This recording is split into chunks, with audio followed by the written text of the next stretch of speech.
अस्सलाम वालेकुम जी। आज हम स्टार्ट करने जा रहे हैं गेस्टाल्ट साइकिल। इस साइकिल को समझना हमारे लिए ज़रूरी है ताकि हम गेस्टाल्ट साइकोलॉजी को समझ सकें प्रॉपर वे में। और अगर आप नीड किस तरह से वर्क करती है, हमें किस तरह से मोबिलाइज़ करती है, वो अगर आपने समझना है तो ये सारा गेस्टाल्ट साइकिल के थ्रू ही हमें पता चल जाएगा। जी मेरा इंट्रोडक्शन है शॉर्ट सा, और इसको हम स्टार्ट करते हैं। गेस्टाल्ट साइकिल ये कुछ स्टेजेस होती हैं, एक प्रोसेस होता है पूरा जिसको हमने फॉलो करना होता है जब हम कोई भी हमें नीड होती है। इसको मज़ीद डिटेल में आगे जाके हम देखते हैं। Gestalt, what is gestalt cycle? Cycle क्या होता है? We do or perform any task in our life is due to any need. वो कहता है कि हम ज़िंदगी में कोई भी काम करते हैं या कोई भी टास्क परफॉर्म करते हैं वो नीड की वजह से। वो हम कोई भी टास्क हम क्यों करते हैं? कोई ना कोई नीड होती है जिसकी वजह जो हमें मजबूर कर देती है वो काम करने के लिए। वो कोई भी हो सकता है, आप उसके पीछे देखेंगे तो वो नीड ही होगी।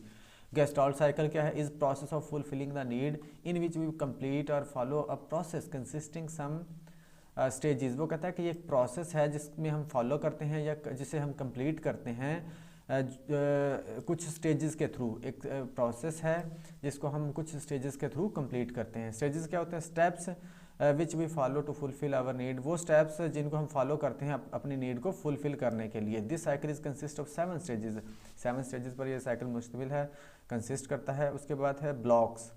इन स्टेजेस को फुलफिल जब हम कर रहे होंगे तो स्टेजेस के दरमियान में कुछ ब्लॉक्स आएंगे जो हमें आगे बढ़ने से रोकेंगे, उनको ब्लॉक्स बोला गया है। Disturbances which affect gestalt cycle process. ये जो प्रोसेस को अफेक्ट करता है वो जो डिस्टर्बेंस आती है उसको ब्लॉक बोला जाता है जी। अब आ जाते हैं जी हमारे पास जो साइकिल है ये वाला। सबसे पहले सेंसेशन है। 7 स्टेजेस हैं। सेंसेशन है, अवेयरनेस है, मोबिलाइजेशन है, एक्शन है, फाइनल कॉन्टैक्ट, सेटिस्फैक्शन और विदड्रॉल। ये एक पूरा स्टेप वाइज एक प्रोसेस है जिसको हमने फॉलो करना होता है जब भी हमने कोई अपनी नीड पूरी करनी होती है। तो आ जाते हैं जी स्टेजेस। 7 स्टेजेस हैं। इनको याद करने का भी एक जुगाड़ हमने लगा रखा है कि एक हमने एब्रीवेशन बना रखी है जिसको मैंने बनाया है समा फेस्टिवल। समा आपको पता है कि टीवी चैनल है, SAMA समा बन गया। उसके बाद फेस्टिवल, हमने फेस्टिवल मैंने एक वर्ड बना दिया है याद रखने के लिए, क्योंकि मेमोरी इस तरह से अच्छे से चीज़ों को याद रखती है। हमने सिर्फ चाहिए यहाँ पर F, S और W चाहिए। यहाँ से आपने पूरा फेस्टिवल याद नहीं कर लेना, हमें सिर्फ 3 वर्ड चाहिए, 3 लेटर चाहिए, F, S और W। ये क्या है चीज़ें बेसिकली? समा पहला जो S है उससे सेंसेशन है, फिर A से अवेयरनेस, फिर M से मोबिलाइजेशन और फिर A से एक्शन, F से फाइनल कॉन्टैक्ट, S से सेटिस्फैक्शन और W से विदड्रॉल। ये आप अगर इस समा फेस्टिवल को याद कर लेंगे तो ये आपको तमाम स्टेजेस याद हो जाएंगे और कभी नहीं भूलेंगे। आप आसानी से एक साइकिल ड्रॉ कर सकते हैं। अब आ जाते हैं ब्लॉक्स जो इन स्टेजेस के दरमियान में आ रहे होते हैं, इनको रोक रहे होते हैं स्टेप्स को कंप्लीट होने से। उनको भी हम याद करेंगे कि जुगाड़ के थ्रू, के एब्रीवेशन के थ्रू। ये है डिपर, DIPPR डिपर, और उसके बाद है CE डिपर। सी कह लें, डिपर से कह लें। डिपर का मैं आपको मीनिंग बता देता हूँ। डिपर एक गोताखोर भी होता है और एक चम्मच भी होता है। जो लड़के होते हैं वो याद रखें कि गोताखोर, ठीक है, आगे सी यानी कि समुद्र का गोताखोर, इस तरह समझ लें। जो लड़कियां हैं डिपर का मतलब चम्मच भी होता है, तो आप इस तरह कह सकते हैं जी डिपर से उसको मारो, डिपर से हंडिया हिलाओ, डिपर से उसको छेड़ो, मतलब इस तरह से चम्मच से उसको मारो। मतलब ये है डिपर, चम्मच भी है और गोताखोर भी है। इसको याद रखने का तरीका DIPPR डिपर, और उसके बाद CE से कह सकते हो। D से डिसेंसिटाइजेशन, D से डिफ्लेक्शन, I से इंट्रोजेक्शन, प्रोजेक्शन, रेट्रोफ्लेक्शन, कन्फ्लुएंस और ईगोटिज्म। ठीक है जी, आगे बढ़ते हैं। अब इसकी डिटेल देखते हैं। इस साइकिल को समझने के लिए आपने एक एग्जांपल को जहन में रख लेना है। अगर आपने इस एग्जांपल को जहन में रखा तो ये साइकिल आपको बड़े अच्छे से समझ आ जाएगा। वो क्या है? You are hungry. फ़र्ज़ कर लें, सपोज कर लें कि आप भूखे हैं and you have a need to eat food. ज़ाहिर सी बात है जब आप भूखे होंगे तो आपने खाना खाना होगा, आपको ये नीड है कि आपने खाना खाना, ठीक है। But you have to leave for an interview, लेकिन आपने इंटरव्यू के लिए जाना है। ये सिचुएशन मैंने क्रिएट कर दी है, इसको जहन में रखना है, उसको जहन में रख के हम आगे बढ़ेंगे, ठीक है। आपको भूख लगी हुई है और आपने खाना खाना है, ये आपकी नीड है, लेकिन आपने इंटरव्यू के लिए जाना है, आपको कॉल आ चुकी है। ये सिचुएशन क्रिएट करती है। सबसे पहली जो स्टेज होगी, पहले हम 2 स्टेजेस को डिस्कस करेंगे, उसके बाद उन स्टेजेस के दरमियान में जो आएगा ना ब्लॉक, फिर उसको तीसरे नंबर पे उसको हम डिस्कस करेंगे, ठीक है। ये इसी तरह से पैटर्न चलेगा सारा। सेंसेशन क्या होता है? A sense or feeling that trigger our need. ये एक सेंस होगी या फीलिंग होगी जो ट्रिगर करेगी हमारी नीड को, यानी कि हमें ये बताएगी कि आपको ये नीड है। ठीक है जी, ये सेंसेशन होगी। अवेयरनेस क्या होगा? State of consciousness of a sensation. Sensation के बाद आपको जो अवेयर होते हो ना, आप कॉन्शियसली अवेयर हो जाते हो कि यार इस चीज़ की मुझे ज़रूरत है, उसको बोलेंगे अवेयरनेस। जब आपको पता चल जाता है कि अब मुझे भूख लगी हुई है, आपको भूख लगी है, आपको हल्का सा फील हो, ये अवेयरनेस और सेंसेशन के दरम्यान में थोड़ा सा डिफरेंस होगा। सेंसेशन आपको अवेयर करती है, उसके बाद अनकॉन्शियस लेवल पे अवेयर कर देगी, उसके बाद जब आप कॉन्शियस लेवल पे आके आपको पता चल जाएगा, उस वक़्त आप मतलब कि आपको पता चल जाएगा कि मैं अब भूखा हूँ, मुझे खाना खाना है। ठीक है जी। अब आ जाते हैं इनके दोनों, जब आपको आपने सेंस कर लिया, उसके बाद आपने अवेयरनेस की तरफ जाना है। इन दोनों के दरमियान में जो ब्लॉक आएगा ना, जो आपको सेंस तो आपने कर लिया, उसके बाद आपको अवेयरनेस की तरफ जो नहीं जाने देगा वो होगी डिसेंसिटाइजेशन।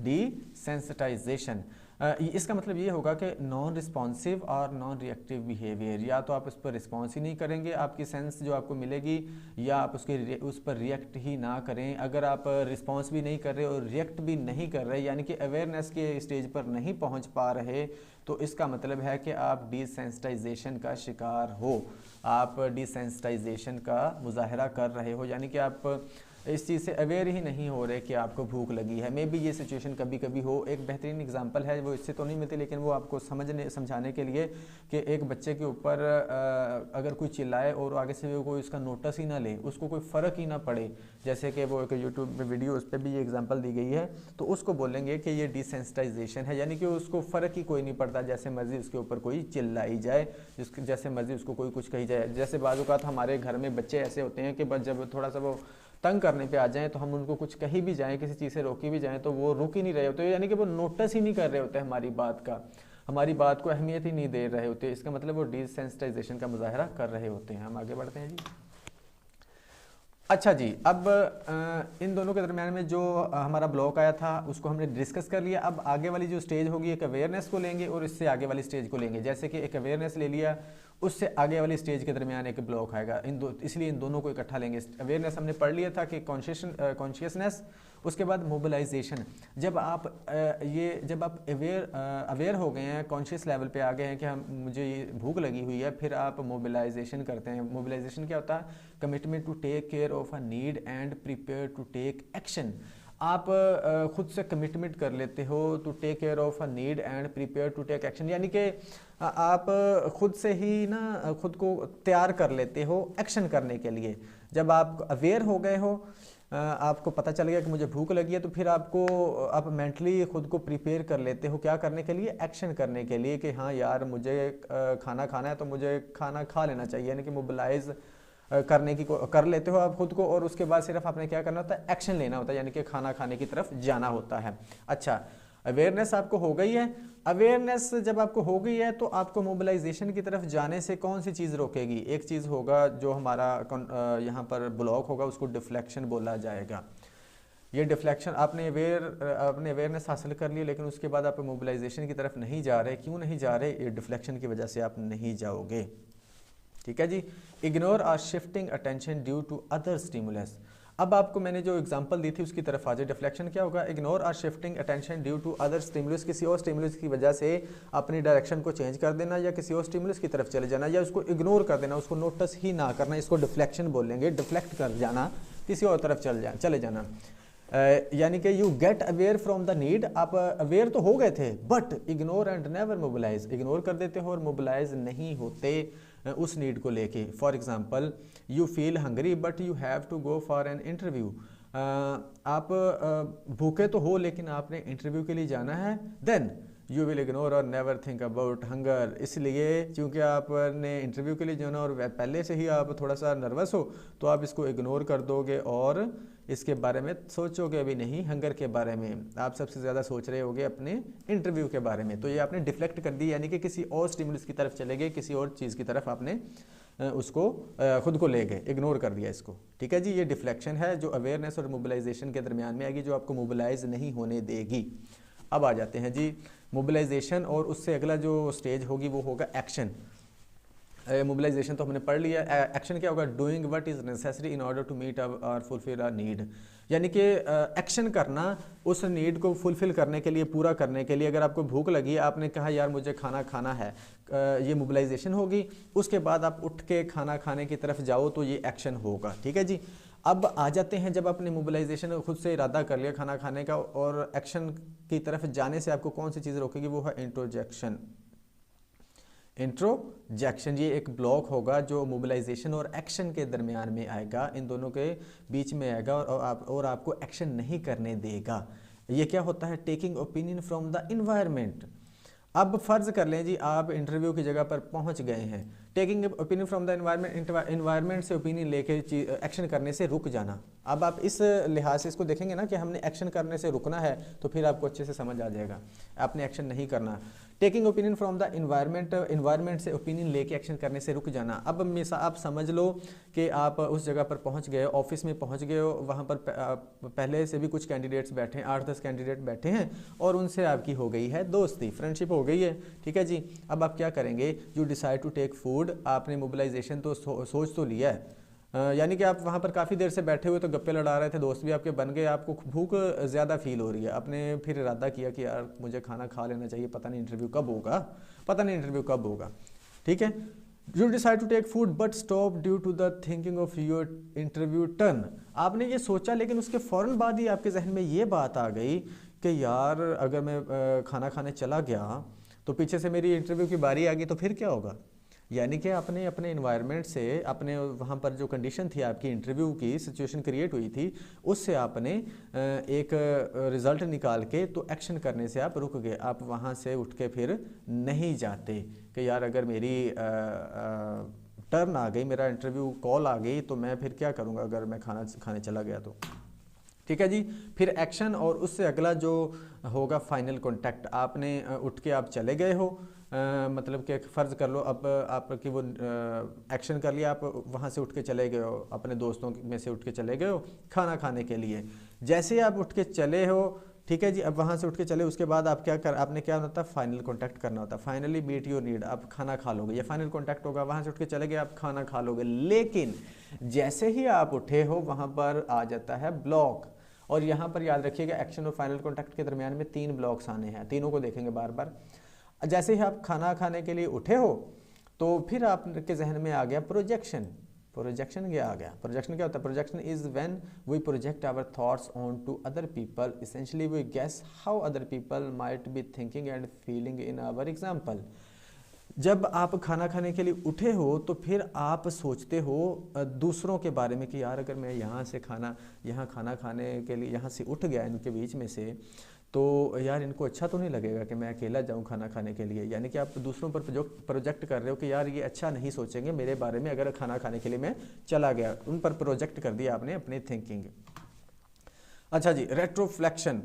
अब दूसरा जो यहाँ पर आएगा आपको, retroflection is another block where we actually work against our need. यहाँ पर क्या होता है कि हम अब आप वहाँ पर से प्रोजेक्ट कर दिया कि यार मैं अगर जाऊँगा तो ये इनको अच्छा नहीं लगेगा, ये मेरे बारे में अच्छा नहीं सोचेंगे, ठीक है, तो आपने प्रोजेक्ट कर दिया। रेट्रोफ्लेक्शन क्या होगा, retroflection is another block where we actually work against our need. हम अपनी नीड के खिलाफ ही वर्क करना शुरू कर देते हैं, हम अपने खिलाफ ही वर्क करना शुरू कर देते हैं। मिसाल के तौर पर, when I will be back they will ask me and I will feel ashamed, so that's why you will never fulfill your need, you will never eat food। अपने नीड के खिलाफ काम करोगे। आप कैसे करोगे, क्या सोच के करोगे, I will be back, when I will be back, यानी कि जब मैं खाना खा के वापस आऊँगा, अगर मैं खाना खाने चला जाता हूँ और मैं खाना खा के वापस आऊँगा, and I will feel ashamed, they will ask me, वो मुझसे पूछेंगे कि भाई किधर से आए हो या किधर जा रहे हो, किधर से आए हो, आप खाना खा के आए हो, वो मुझसे पूछ लेंगे। And I will feel ashamed, अब मैं उनको बताऊंगा कि मैं खाना खा के आया हूँ, तो मैं क्या शर्मिंदा फील करूँगा क्योंकि मैंने उनको पूछा ही नहीं, मैं उनको साथ ही नहीं लेके गया। So that's why you will never fulfil your need and you will stop your self, और अपनी नीड को पूरा नहीं करते और खुद को रोक लेते हो इस वजह से। यानी कि अपनी नीड के खिलाफ चले गए हो, रोक लिया खुद को। हालांकि आपको खाना खाने के लिए जाना चाहिए था लेकिन आपने उसके खिलाफ काम कर लिया, ये सोच के कि अगर मैं खाना खा के वापस आऊँगा तो यार ये मुझसे पूछेंगे कि हाँ भाई क्या करके आए हो, तो मैं फिर इनको बताऊंगा कि मैं खाना खा के आऊँगा, तो मुझे शर्मिंदगी होगी कि मैंने इनको पूछा नहीं, या ये बोलेंगे कि यार आपको आप मतलब अकेले ही चले गए, हमें पूछा नहीं। ये इस तरह की कोई सिचुएशन हो सकती है, ठीक है। अपनी नीड के खिलाफ काम कर लिया ये सोच के। Confluence occurs when we go with someone else needs rather than our need। Confluence वो होता है जब आप खुद की नीड को भूल कर दूसरे की नीड के साथ चले जाते हो, यानी कि अपना ओपिनियन छोड़ के दूसरे के ओपिनियन को एक्सेप्ट कर लेते हो, ठीक है जी। मिसाल के तौर पर you want to eat pizza but your friends want to eat burger, then you will go with them. यानी कि जब आपका इंटरव्यू वगैरह हो गए, सब लोग वहाँ पर इकट्ठे हो गए, तो आप लोगों ने फिर मिलके खाना खाने का सोचा, तो आपका दिल कर रहा था पिज़्ज़ा खाने को, ठीक है जी, आपका दिल किया पिज़्ज़ा खाने को, बट बाकी जो आपके 5-7 फ्रेंड्स थे वो सारे कह रहे थे कि नहीं यार हमने बर्गर खाना है, ठीक है जी। अब वो है 5-7, अब आप क्या करोगे, अपनी जो नीड है उसको गिव अप कर दोगे, यानी कि आपकी जो ख्वाहिश होगी उसको गिव अप कर दोगे, आप उनके साथ चले जाओगे, आप बर्गर खा लोगे, then you will go with them, और आप उनके साथ मिलके बर्गर खा लोगे। इसको बोलेंगे कन्फ्लुएंस, यानी कि दूसरों के ओपिनियन को एक्सेप्ट कर लेना, अपना ओपिनियन पीछे कर देना। ये थे जी हमारे 3 ब्लॉक्स जो आपके एक्शन और फाइनल कॉन्टैक्ट के दरमियान में आएंगे। अच्छा जी, फाइनल कॉन्टैक्ट। अब फाइनल कॉन्टैक्ट हो गया, यानी कि फाइनली आपने खाना खा लिया है, आप लोगों ने बर्गर मिल के खा लिए हैं, उसके बाद आपको क्या हासिल हो जाएगी, satisfaction. Meeting the need makes you satisfied, यानी कि आपकी भूख खत्म हो गई, आपकी नीड का वो मसला रोला मुक गया जी, ठीक है जी। सेटिस्फैक्शन आपने हासिल कर ली है, इन दोनों के दरमियान में कोई भी ब्लॉक नहीं होता, क्योंकि देखें जी फाइनल कॉन्टैक्ट जब आपने खाना ही खा लिया, उसके बाद आपका कौन सा, चूँकि आपकी जो सेटिस्फैक्शन मैटर कर रही थी खाने के ऊपर थी, खाने की वजह से थी, आपने खाना खा लिया तो सेटिस्फैक्शन मिल गई, इनके दोनों के दरमियान में कोई ब्लॉक नहीं होगा। अब आ जाते हैं सेटिस्फैक्शन और विड्रॉल। सेटिस्फैक्शन जब आपने खाना खा लिया, उसके बाद आता है लास्ट स्टेज जो होती है withdrawal. Let go a sensation to experience a new one. आपको जो ये सेंसेशन आई थी यानी कि खाना खाने की, उसको आपने अब भुला दिया और फिर आप नई एक सेंसेशन की तरफ चले गए, नई नीड की तरफ चले गए। इसको विड्रॉल बोलेंगे कि आपने पिछली नीड को भूल के आप दूसरी नई नीड की तरफ चले गए हो। अच्छा, जब आप सेटिस्फैक्शन के बाद दूसरी विड्रॉल की तरफ जाओगे, यानी कि नई नीड की तरफ जाओगे, इसको भूल कर पुरानी को, तो वहाँ पर भी एक ब्लॉक आ जाएगा जो आपको रोक देगा न्यू नीड की तरफ जाने से। वो ब्लॉक जो आपको न्यू नीड की तरफ जाने से रोक दे, वो ईगोटिज्म होगा। मिसाल के तौर पर interruption in your satisfaction and not moving towards new sensation, जो आपको आपकी सेटिस्फैक्शन को इंटरप्ट कर देता है और आपको मूव नहीं करने देता नई सेंसेशन की जानब, इसको बोलेंगे ईगोटिज्म। वो क्यों? You meet your need but you stuck on it. आपने अपनी नीड तो पूरी कर ली है, यानी कि खाना तो खा लिया है, आपने भूख तो ख़त्म हो गई है, लेकिन आप उस पर स्टक हो जाते हो। कैसे? मिसाल के तौर पर I should not eat this now, I will be fat. आप उसी पर स्टक हो जाते हो। क्या? उसके बारे में सोचना शुरू कर देते हो, यार मैंने बर्गर खा लिया, अब मैं मोटा हो जाऊंगा। यानी कि आपको अपनी हेल्थ की फ़िक्र पड़ गई उस बर्गर खाने की वजह से या उस पिज़्ज़ा खाने की वजह से कि यार अब मुझे ये नहीं खाना चाहिए था, मैं मोटा हो जाऊंगा। आप पिछली नीड में फंसे हुए हो, यानी कि उसी सिचुएशन में फंसे हुए हो, आप उसको लेट गो नहीं किया, आपने जाने नहीं दिया, उसी में फंस गए कि यार मैं मोटा हो जाऊंगा। इसकी एक और एग्जांपल देता हूं कि अगर आपका कल को आपका फ़र्ज़ कर रहे हैं कि कल को आपका एग्ज़ाम है, पेपर है, और आज आप जल्दी सो जाते हो, तो सुबह उठ के आप पछताना शुरू कर दोगे कि यार मुझे नहीं सोना चाहिए था, मुझे नहीं सोना चाहिए था, मुझे नहीं सोना चाहिए था। हालांकि उस वक्त आपकी नींद थी, तो आप उसी नीड से बाहर नहीं आ रहे, उसी सेटिस्फैक्शन से बाहर नहीं आ रहे। हालांकि आपने सेटिस्फैक्शन हासिल कर लिया, लेकिन आप उसी में अटके हुए हो। इसको बोलेंगे ईगोटिज्म। आप खुद पे ले आते हो कि यार मुझे ऐसा नहीं करना चाहिए था, खुद के बारे में सोचते हो, अपनी ईगो के बारे में सोचते हो, इसको ईगोटिज्म बोला जाएगा। तो ये थे जी हमारी साइकिल, और ये इसको मैंने मज़ीद अच्छे से बना दिया है। ये साइकिल बनाया, उसके बाद कहाँ कहाँ पे हमारे जो हैं जो ब्लॉक्स आते हैं, ये भी मैंने बना दिए हैं। उम्मीद करता हूँ कि ये छोटी सी कोशिश आपको अच्छी लगी होगी और आपको समझ आ गया होगा ये साइकिल। तो अगर वीडियो अच्छी लगी हो तो चैनल को सब्सक्राइब कर लीजिएगा और इसको शेयर कर दीजिएगा। Thank you so much.